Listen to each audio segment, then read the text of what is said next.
सप्तरीमा दलीय संलग्नतामा निर्वाचन आचार संहिताको चरम उल्लंघन, बाँकेमा पनि उस्तै अवस्था। धनकुटामा सुनिल बहादुर थापा र राजेन्द्र कुमार राई बीच रोचक चुनावी भिडन्त। बाँके 2 मा चुनावी प्रतिस्पर्धाको फरक दृश्य, धार्मिक एजेण्डाको आडमा मतदाता तान्ने उम्मेद्वारको कसरत। मोरङ 3 को 1 मा कंग्रेसका मान बहादुर लिम्बुको उम्मेद्वारी दर्ता। अख्तियार दुरूपयोग अनुसन्धान आयोगले अदालतको न्यायिक स्वतन्त्रतामाथि आघात पुर्याएको बार एसोसिएशनको आरोप, क्षेत्राधिकारमा रहन ध्यानाकर्षण।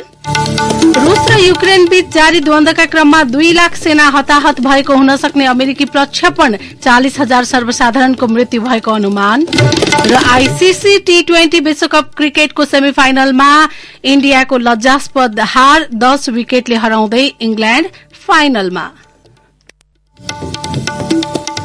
नमस्कार, कान्तिपुर डायरीका साथमा तुलसी र इन्द्रलक्ष्मी। समाचार विस्तारमा। शुरूमा निर्वाचन विशेष। प्रतिनिधि सभा तथा प्रदेश सभा निर्वाचन विशेष। सप्तरीमा चुनावको मिति नजिकिएसँगै राजनैतिक दल र उम्मेद्वारहरूले प्रचार प्रसार तीव्र पारेका छन्। सार्वजनिक स्थल प्रचार सामग्रीले भरिभराउ देखिएका छन्। राजनैतिक दल तथा उम्मेद्वारहरूले निर्वाचन आचार संहिताको ख्यालै नगरी चुनावी प्रचार गरिरहेका छन्, जसका कारण दलहरूसँगको संलग्नतामा बनेको मापदण्डको समेत उल्लंघन भइरहेको छ। आसन्न प्रतिनिधि तथा प्रदेशसभा निर्वाचनमा जिल्लामा आचार संहिताको उल्लंघन भइरहँदा प्रभावकारी अनुगमन र नियमन भने हुन सकेको छैन।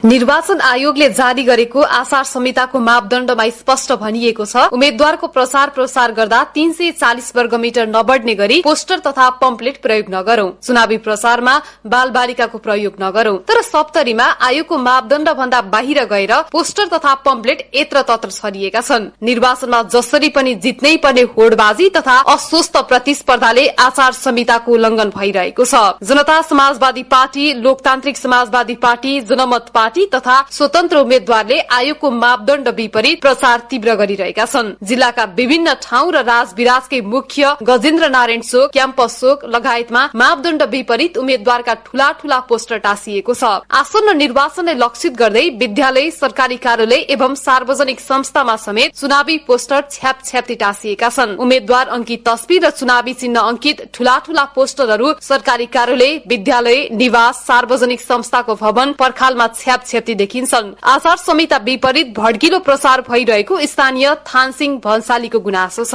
यहाँ हाम्रो जिल्लामा के हेर्छौं, आचार संहिता विपरीत जहाँ एउटा झण्डा टाँस्नु पर्ने हो त गाडीमा 2-2 3-3 झण्डा झुन्डाइराखेका छन्। साइजमा पनि आचार संहिताको भन्दा बाहिर गएर, आचार संहिताको जुन परिधि छ त्योभन्दा बाहिर गएर झण्डाहरू बनाएका छन्। त्यो सार्वजनिक स्थलहरूमा पोस्टर ब्यानरहरू आचार संहिताको आकार, जुन आकारको अनुमति दिएको त्यो आकार भन्दा ठूला ठूला लागेका छन् र एकै ठाउँमा धेरै पोस्टरहरू लागेका छ र बजारलाई एउटा विकृत रूप जस्तो दिएको छ। त्यो आचार संहिता विरुद्ध छ। बाल बालिकालाई निर्वाचन प्रसार गर्न वा गराउन नपाइने, घर जग्गा धनीको स्वीकृति नलिई कसैको निजी वा संस्थागत स्वामित्वको घर जग्गामा राजनीतिक गतिविधि वा प्रसार गर्न वा गराउन नपाइने, कुनै पनि सरकारी कार्यालय वा सामुदायिक विद्यालयको क्षेत्र प्रयोग गरी निर्वाचन सम्बन्धी भेला वा प्रसार गर्न नपाइने भनिएको छ। तर यी मापदण्डलाई लत्याउँदै दलहरू प्रसारमा होमिएका हुन्। उता निगरानी र कारबाहीको अधिकार पाएको जिल्ला निर्वाचन अधिकृतको कार्यालय उम्मेद्वारको अटेरीपनको कारण देखाउँदै आचार संहिता पालना गराउने विषयमा खासै गम्भीर देखिँदैन। सप्तरीका निर्वाचन आचार संहिता अधिकृत शरण हरि लुइटेल भन्छन्,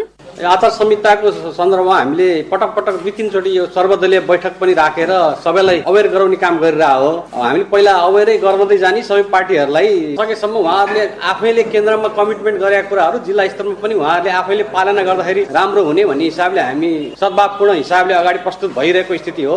त्यो गर्दा गर्दै हामीले फोनबाट जानकारी गर्दा गर्दै पनि को बुझाइमा फरक परे हो के जन आचार संहिताका घटनाहरू चाहिँ अलि बढी नै अपमान गर्ने घटनाहरू धेरै हुन आयो। निर्वाचन प्रचारका क्रममा बाल बालिकाको प्रयोग समेत भइरहेको पाइएको छ। सप्तरी क्षेत्र नम्बर 2 को प्रदेश सभा सदस्यका लागि आफ्नो उम्मेदवारी दिएका खेलानन्द कुमार दासका प्रचार सामग्रीमा काठमाडौँ महानगरपालिकाका मेयर बालेन्द्र शाहको तस्बिर प्रयोग भइरहेको छ। क्षेत्र नम्बर 2 बाट आफ्नो उम्मेदवारी दिएका उनले 4 पालिका पर्ने सो क्षेत्रका हरेक ठाउँमा बालेन शाहसँगै आफ्नो फोटो टाँसेर प्रचार गरिरहेका हुन्। अरूको फोटो दुरुपयोग गरेर खुलेरै प्रचार हुँदा समेत जिल्ला निर्वाचन कार्यालयले प्रभावकारी अनुगमन गर्न सकेको छैन। स्वतन्त्र उम्मेद्वार मात्र होइन, निर्वाचन आचार संहिता उल्लंघन गर्नेमा ठूला दलहरूको समेत प्रतिस्पर्धा छ।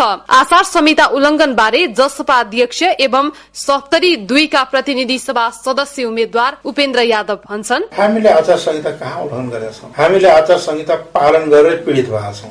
जसले उल्लङ्घन गरेका छ त्यसैको वाहवाही भइरहेको र त्यो कुरा चाहिँ हामीले पटक पटक निर्वाचन आयोगलाई जानकारी पनि गराइसकेका छौं। अनि अब के छ भन्दाखेरि हाम्रा सबभन्दा कम त हाम्रै छन्। त्यसले गर्दाखेरि हामीले आचार संहिता भित्रै रहेर निर्वाचन प्रचार प्रसारलाई अगाडि बढाउनेछौं र हामीले आचार संहितालाई सम्मान गरेका छौं। निर्वाचन आचार संहिता विरोधी राजनीतिक दल तथा उम्मेद्वारको गतिविधिले मतदातामा निर्वाचन प्रतिको उत्साह भन्दा पनि निराशा बढाएको छ। अर्कोतर्फ निर्वाचन आयोगले पनि प्रभावकारी अनुगमन गर्न सकेको छैन। चुनावी प्रचार र भाषणमा सरका कुरा गर्ने तर व्यवहारमा लागू नगर्ने दल तथा उम्मेद्वारहरूको शैली सप्तरीमा यो पटक पनि दोहोरिएको छ। रेडियो कान्तिपुरका लागि सहकर्मी अवदेश झाका साथमा तुलसी अर्याल। निर्वाचनको मिति नजिकिएसँगै लुम्बिनी प्रदेशको बाँके क्षेत्र नम्बर 2 मा दलहरू चुनावी प्रचार प्रसारमा रहँदा आचार संहिताको विषय निकै उठेको छ। छिमेकी मुलुक भारतसँग सीमा जोडिएको यो क्षेत्रमा निर्वाचन आचार संहिता विपरीतका थुप्रै गतिविधि भइरहेका छन्। स्थानीय प्रशासनका अनुसार सीमा पारीबाट भित्रिएका भारतीय नम्बर प्लेटका सवारी साधनको प्रयोगदेखि तोकिए भन्दा बढ़ी सम्पर्क कार्यालय स्थापना गरिएका जस्ता आचार संहिता विपरीतका घटनाहरू भएका हुन्। लगातार 2 पटक चुनाव जितेका जनता समाजवादी पार्टीका नेता एवं पूर्व मन्त्री मोहम्मद इस्तियाक राई, एमालेको समर्थन पाएका राप्रपाका महामन्त्री धवल शमशेर राणा र सत्ता गठबन्धनका सुदेव नरसिंह राणा सहितका उम्मेद्वारको प्रतिस्पर्धा रहेको बाँके 2 मा घर दैलो लगायत प्रचार अभियानले तीव्रता पाएको छ। पश्चिम नेपालको मुख्य शहर नेपालगञ्ज समेत यही क्षेत्रमा रहेकाले यहाँको चुनावी माहौल जिल्लाका अन्य क्षेत्रभन्दा बढ़ी देखिन्छ।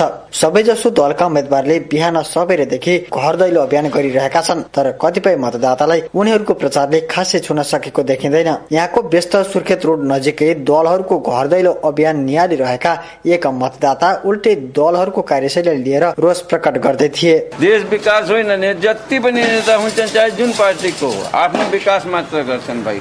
यो बाटो 3 वर्ष भइगयो, नेपालगञ्जको सबै बाटो बनिसकेको छ, तर यो बाटो यस्तोको यस्तै छ, अझै 1 वर्ष लाग्छ मलाई लाग्छ। भन्नाले जे भन्छ त्यो वादा पूरा गर्ने थोरै हो नि, भन्नाले मात्रै हो नि, भोट लिनको लागि जे पनि भन्छन्। मतदाताको ध्यान तान्न नसके भने उम्मेद्वारबाट आचार संहिता उल्लङ्घन गर्दै प्रचार अभियान सञ्चालन भइरहेका छन्। कतिपय मतदातालाई उनीहरूले प्रचार मार्फत के भन्न खोजिरहेका छन् भन्ने समेत थाहा छैन। नेपालगञ्जमा स्टेशनरी व्यवसायमा रहेकी एक महिलाले भनिन्, अनि यहाँ आएकालाई हजुर हजुर भने नमस्ते गर्न जाने छन्। त्यो त्यतातिर ज्ञान हुनेलाको त्यो कसो के भन्ने कुरो हुन्छ हैन, हजुर भन्दै आउँछन्, त्यहाँ बाजा बजाउने आउँछन् हैन, ल ल हजुर हजुर भन्यो, हामी हात जोड्ने मात्रै हुनाले त्यो कस्तो तरिकाले गइरहेछ भन्ने कुरा हामीलाई चाहिँ जानकारी एकदमै नभएकै। सीमा जोडिएकाले यो क्षेत्रमा मानिसहरूको चहलपहल हुनु स्वाभाविक भए पनि भारतीय सवारी साधनको संख्या बढ्दा उम्मेद्वारले आफ्नो प्रचारमा त्यसको प्रयोग गरेको प्रमाणको रूपमा हेरिएको छ। स्थानीय प्रशासनले पनि भारतीय नम्बर प्लेटका सवारी साधनको प्रयोग लगायत बारे उजुरी आएको बताएको छ। बाँकेका प्रमुख जिल्ला अधिकारी सूर्य बहादुर खत्रीले भने, प्रचार प्रसारको लागि सम्पर्क कार्यालय एउटा निर्वाचन क्षेत्रमा 3 वटा राख्न पाइन्छ। त्यसभन्दा बढी राखेको अवस्थामा त्यसमा पनि आचार संहिता उल्लङ्घन गरेको देखिन्छ।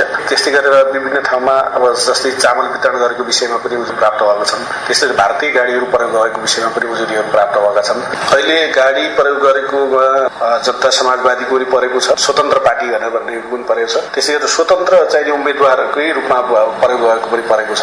भारतीय नम्बर प्लेटका गाडीहरूमा प्रचार प्रसारको लागि प्रयोग गरेर झण्डा राख्ने, स्टिकर राख्ने, ब्यानरहरू राखेर प्रचार प्रसार गरेमा त्यसलाई चाहिँ नियन्त्रण लिनको निम्ति पनि हामीले निर्देशन जारी गरेका छौँ। निर्वाचनलाई प्रभावित पार्ने गरी विभिन्न गतिविधि भएपछि स्थानीय प्रशासनले निगरानी बढाएको छ। विभिन्न दलका उम्मेद्वार र जनप्रतिनिधिलाई समेत आचार संहिताको विषयमा स्पष्टीकरण सोधिएको जिल्ला निर्वाचन आचार संहिता अनुगमन समितिका अनुगमन अधिकृत खडानन्द अधिकारीले बताए। स्पष्टीकरण सोधिएको बारे अनुगमन अधिकृत अधिकारीले भने, 2टा पार्टी, 3टा पार्टी, 2टा स्वतन्त्र उम्मेद्वार ब्यानरको विषयमा, अनि सम्पर्क कार्यालयको विषयमा 2टा ठुला पार्टी, पार्टीका चाहिँ जसपा उम्मेद्वार 2टा, अनि गैर संस्था एउटा, त्यसपछि एउटा चाहिँ वडा अध्यक्ष अरू अनि 2-3वटा इन्जिन गाडीहरू चाहिँ हामी अनुमानको क्रममा चाहिँ तिनीहरूले नियन्त्रणमा लिए। भोलिन्टियर क्रस नेपाल भन्ने चाहिँ एउटा गैरसरकारी संस्था नेपालमा वडा नम्बर 20 र 22 का जनतालाई प्रभाव पार्ने गरी चाहिँ तपाईँको चामल खाद्यान्न राहतहरू बाँड्यो भनेर चाहिँ विशेष गरेर अब त्यहाँ राप्रपाका कार्यकर्ता थिए, राप्रपालाई भोट माग्यो भनेर चाहिँ एउटा गुनासो आयो हामीका। चुनावी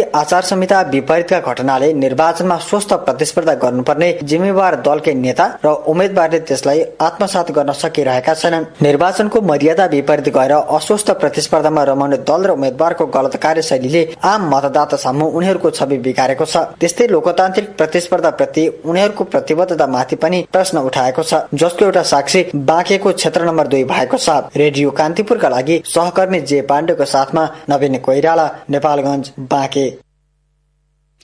प्रतिनिधि सभामा एक मात्र क्षेत्र रहेको धनकुटाबाट आगामी निर्वाचनमा उम्मेद्वार बनेका सुनिल बहादुर थापा र राजेन्द्र कुमार राई एउटै पालिकाका हुन्।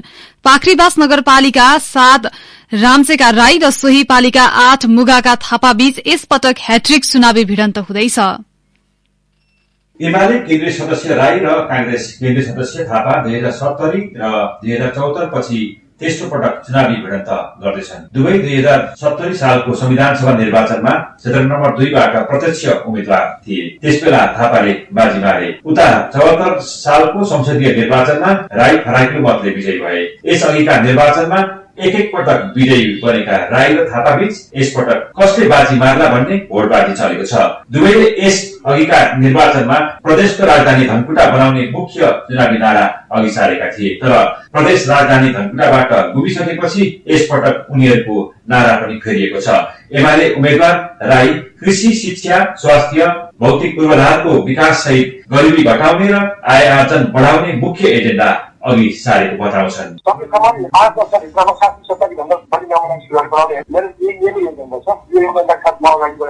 यसै गरी सत्ता गठबन्धनका तर्फबाट कांग्रेस उम्मेद्वार थापाले पनि दिगो विकास, आत्मनिर्भर धनकुटा, सम्मानित धनकुटा जस्ता एजेन्डा अघि सारेको बताउँछन्। राई उमेरमा थापा भन्दा 6 वर्ष कान्छा छन्, तर राजनीतिक क्रियाशीलताको आधारमा थापा भन्दा राई अगाडि छन्। 13 वर्षको उमेरमा 2035 सालमै वामपन्थी राजनीतिमा होमिएका राई 2046 सालमा जेल जीवन भोगेका थिए। थापाले भने सुरुवाती राजनीतिक यात्रा 2048 सालबाट थालेका हुन्।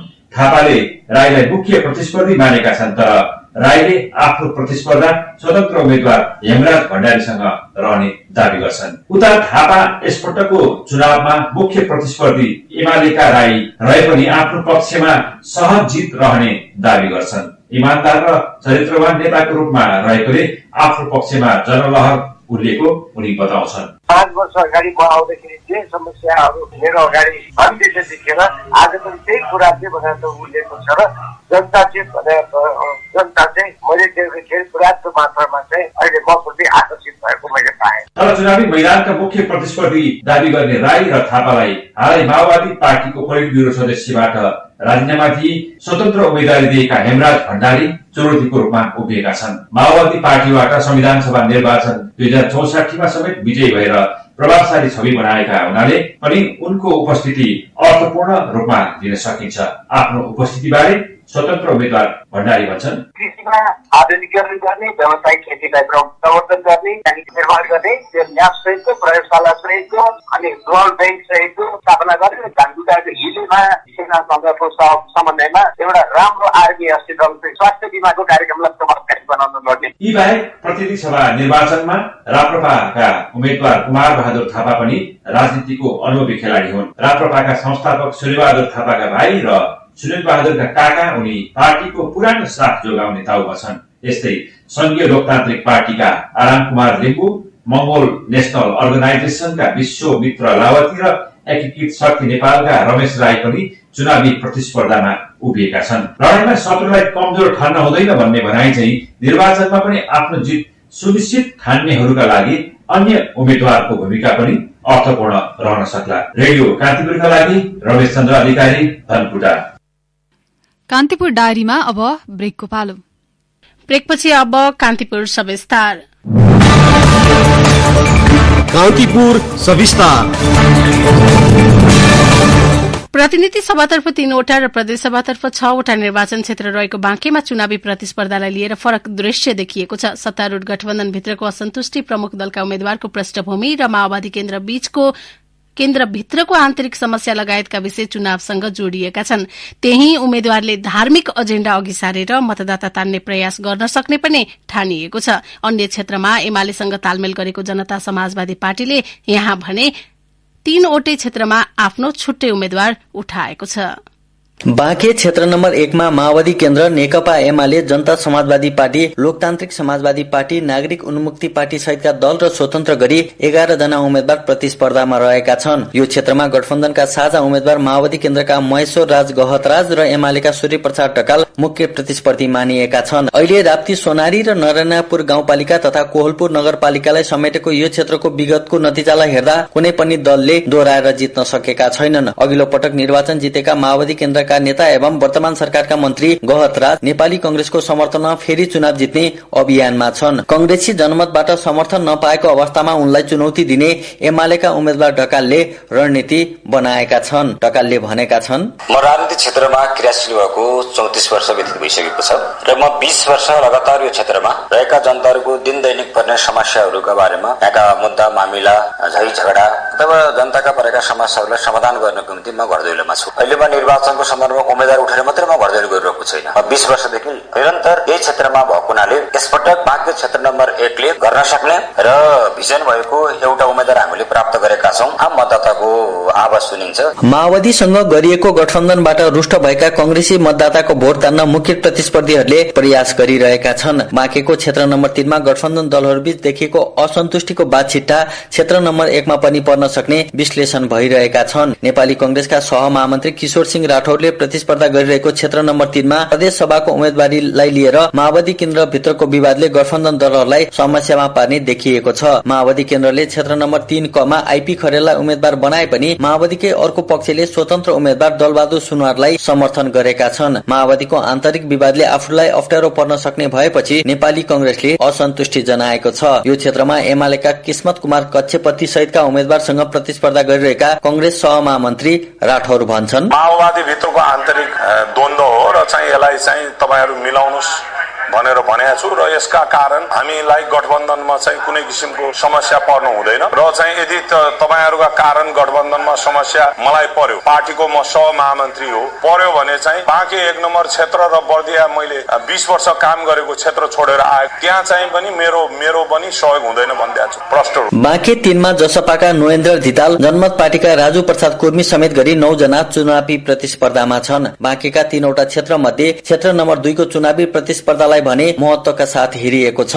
स्वतन्त्र सहित 16 जनाको प्रतिस्पर्धा रहेको यो क्षेत्रमा लगातार 2 पटक चुनाव जितेका जसपाका मोहम्मद इस्तियाक राई, एमालेसँग तालमेल गरेका राप्रपाका धवल शमशेर राणा र सत्तारूढ़ गठबन्धनका सुदीप नरसिंह राणा उम्मेद्वार भएका छन्। तर नेपालगञ्जको मेयर भइसकेका राणा र पूर्व मन्त्री इस्तियाक राई बीच कड़ा प्रतिस्पर्धाको सम्भावना छ।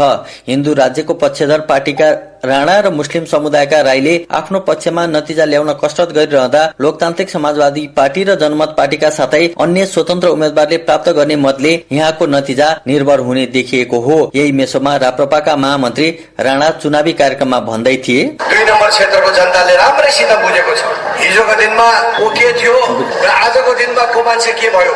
यो 10 वर्षभित्र सबैको इतिहास म 2 नम्बर क्षेत्रका जनतालाई भन्न चाहन्छु। हाम्रो यहाँको ल्याङ्ग्वेजमा, यहाँको भाषामा नेताहरूको बालको खाललाई उठेर हेर्नुहोस्, को मान्छेले अहिले 10 वर्ष 15 वर्षभित्र के गर्यो, कहाँ थियो को मान्छे र आज कहाँ छ र भोलि कहाँ हुन्छ, यो कुरालाई राम्रोसित विश्लेषण गरेर मात्रै जनता जनार्दनले आफ्नो अमूल्य मतदान गर्नुपर्छ। लोकतान्त्रिक समाजवादी पार्टीका अब्दुल हनान जसगढ, जनमत पार्टीका बाबु खा, स्वतन्त्र उम्मेद्वार इरफान अहमद शेख र शमसुल हक राई तथा हिन्दूको एजेण्डा उठाइरहेका स्वतन्त्र उम्मेद्वार दिवाकर खनाल र राष्ट्रिय स्वतन्त्र पार्टीका विनोद अग्रहरीले प्राप्त गर्ने मतले बाँके क्षेत्र नम्बर 2 को नतिजालाई असर पर्ने धारणा कतिपयले राखेका हुन्। संविधान निर्माणको अगुवाई गरेका पूर्व प्रधानमन्त्री सुशील कोइरालाले दोस्रो संविधान सभामा जित हात पारेको निर्वाचन क्षेत्र बाँकेको रहेको 2 नम्बर हो। 74,000 हिन्दू र 23,000 जति मुस्लिम गरी 97,000 भन्दा बढी मतदाता रहेको यो क्षेत्रबाट प्रतिनिधि सभा सदस्य बन्नका लागि उम्मेद्वारहरूले धार्मिक विषयलाई समेत चुनावी मुद्दा बनाउन सक्ने अनुमान गरिएको छ। रेडियो कान्तिपुरका लागि अनिल बोगटी, नेपालगञ्ज, बाँके। कान्तिपुर सविस्तार।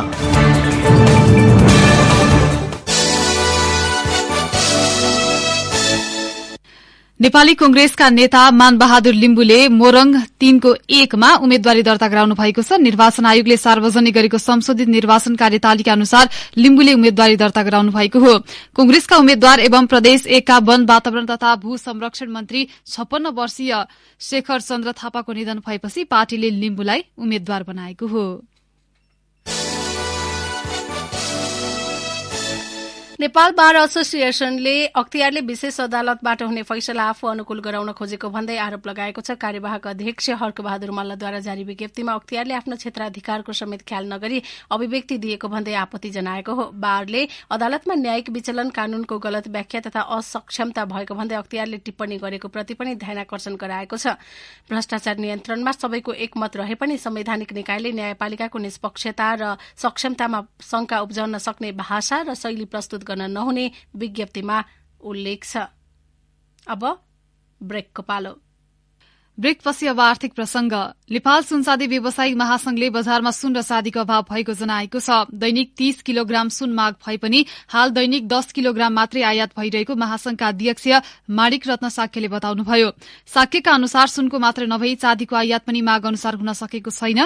दैनिक 300 किलोग्राम सुन माग रहेको चाँदी माग रहेको हाल 100 किलोग्राम मात्रै आयात भइरहेको साक्यले बताउनुभयो। सरकारले दैनिक 30 किलोग्राम सुन र 300 किलोग्राम चाँदी आयातका स्वीकृति दिनुपर्ने माग महासंघले गरेको छ। अब अन्तर्राष्ट्रिय प्रसंग। रूस र युक्रेन बीच जारी युद्धका क्रममा दुवै पक्षका 2 लाख सेना हताहत भएको हुन सक्ने प्रक्षेपण अमेरिकाले गरेको छ। अमेरिकी सेनाध्यक्ष जनरल मार्क मिलीले रूसतर्फ 1 लाख र युक्रेनतर्फ पनि समान संख्यामा सैन्य हताहत भएको हुन सक्ने बताएको बीबीसीले जनाएको छ। हिंसात्मक द्वन्द्वका क्रममा करिब 40,000 सर्वसाधारणको ज्यान गएको हुन सक्ने अनुमान अमेरिकाको छ। पछिल्लो यो प्रक्षेपण यसअघि पश्चिमी अधिकारीले गरेको भन्दा उच्च रहेको बीबीसीले जनाएको छ। त्यस्तै गत सेप्टेम्बरमा मस्कोमा युद्ध शुरू भएदेखि मात्रै 5,937 सेनाको मृत्यु भएको जनाइएको छ। यसैबीच रूसले युक्रेनको खेर्सन राज्यबाट आफ्नो सेना फिर्ता लगेको छ। यस्तै आगामी साता इन्डोनेसियामा हुने G20 को शिखर सम्मेलनमा रूसी राष्ट्रपति भ्लादिमिर पुटिन सहभागी नहुने मस्कोले जनाएको छ। अब खेल प्रसंग। मध्य प्रदेशलाई 7 विकेटले पराजित गर्दै एपीएफ प्रधानमन्त्री कप 1 दिवसीय पुरूष क्रिकेट प्रतियोगिताको फाइनलमा प्रवेश गरेको छ। पहिलो सेमी फाइनलमा एपीएफले 123 रनको विजयी लक्ष्य पाएको थियो। कीर्तिपुर स्थित त्रिवी क्रिकेट मैदानमा एपीएफले टस जितेर फिल्डिङ रोजेपछि ब्याटिङ थालेको मधेसले 31.1 ओभरमा अल आउट हुँदै 122 रन बनाएको थियो।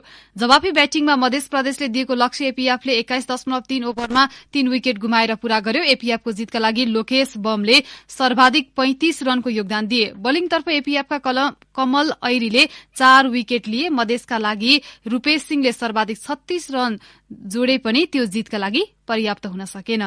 भोलि हुने दोस्रो सेमी फाइनलमा 2 विभागीय टोली त्रिभुवन आर्मी क्लब र नेपाल पुलिस क्लब बीच प्रतिस्पर्धा हुनेछ। प्रतियोगिताको फाइनल खेल आगामी शनिबार हुनेछ। आईसीसी पुरूष T20 विश्वकप क्रिकेट अन्तर्गत दोस्रो सेमी फाइनलमा इन्डियाले इंग्ल्याण्डसँग लज्जास्पद हार भोगेको छ। इन्डियालाई 10 विकेटले पराजित गर्दै इंग्ल्याण्ड फाइनलमा प्रवेश गरेको हो। अस्ट्रेलियाको एडिलेड ओभलमा भएको खेलमा इन्डियाले पहिलो ब्याटिङ गर्दै इंग्ल्याण्ड सामु 6 विकेट गुमाई 169 रनको लक्ष्य प्रस्तुत गरेको थियो। जवाफी ब्याटिङमा उत्रिएको इंग्ल्याण्डले 16 ओभरमै बिना कुनै विकेटको क्षति लक्ष्य पूरा गर्यो। इंग्ल्याण्डका लागि ओपनिङ गर्न आएका एलेक्स हेल्सले 86 रन बनाए भने जस बल्टलरले 80 रन जोडे। इंग्ल्याण्डको तर्फबाट बलिङ गर्दै क्रिस जोर्डनले 3 विकेट लिए भने अदिल रशीद र क्रिस वोक्सले समान 1-1 विकेट हात पारे। इन्डियाका लागि हार्दिक पाण्डेयले 63 रन र विराट कोहलीले 50 रन बनाए पनि त्यो जितका लागि पर्याप्त हुन सकेन। खेलको म्यान अफ द म्याच इंग्ल्याण्डका एलेक्स हेल्स घोषित भए। यो जितसँगै इंग्ल्याण्ड तेस्रो पटक पुरूष T20 विश्वकपको फाइनलमा प्रवेश गरेको छ। उपाधिका लागि अब इंग्ल्याण्डले फाइनल खेल आगामी आइतबार पाकिस्तानसँग खेल्नेछ। हवस् त यिनै प्रसंगसँगै कान्तिपुर डायरीको यो बुलेटिन यही सकिन्छ। तुलसी र इन्द्र लक्ष्मी बिदा हुन्छौं। नमस्कार। Time check. It's 7 p.m.